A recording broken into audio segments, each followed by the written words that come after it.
Member for North Sydney. Thank you, Deputy Speaker. I also rise today to speak in favour of the motion moved by the Minister for Climate and Energy, and I'm grateful to see such a motion be brought in front of the House. The people of North Sydney remain incredibly concerned that, despite all the right words having been said by the government, we're yet to actually see any tangible impact from the new policies. Indeed, many were devastated to read the news last week that Australia's emissions have gone up in the last 12 months. Globally, the number of countries announcing pledges to achieve net zero emissions over the coming decades has grown, and this is to be welcomed.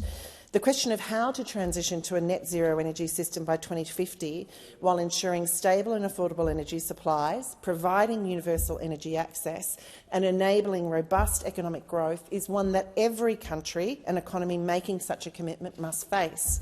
It is a huge undertaking, and it is not a question that can be answered unless we are prepared to break it down to its smallest possible parts. Setting out a cost-effective and economically productive pathway that moves us towards a future-focused economy supported by a clean, dynamic and resilient energy economy dominated by renewables like solar and wind instead of fossil fuels is a challenge that will require many shoulders to be put to the wheel. The path to net zero emissions is narrow. Staying on it requires immediate and massive deployment of all available clean and efficient energy technologies, and ultimately it will require all of us, the government, industry and community, to work together, sector by sector, to share the burden and reduce our emissions as quickly as practicable.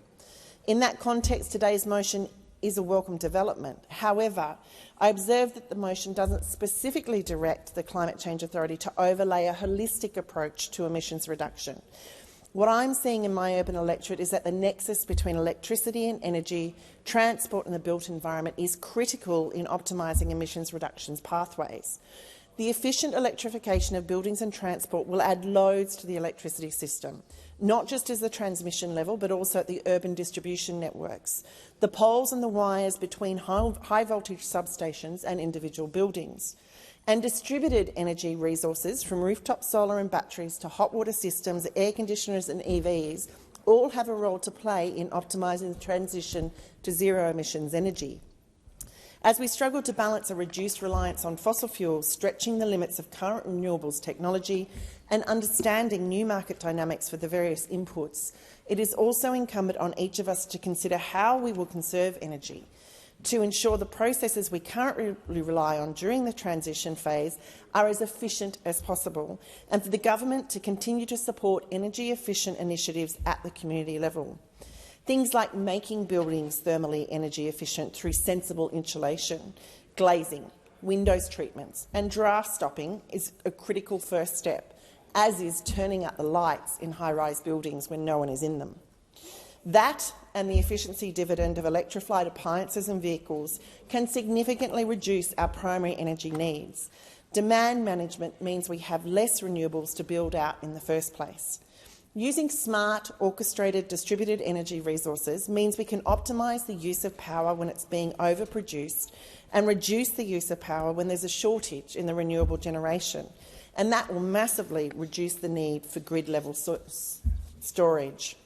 For example, energy tariffs could be used to encourage electric vehicle owners to soak up excess solar during the day if chargers are available where people park their vehicles in the day. Ditto for electric hot water heaters.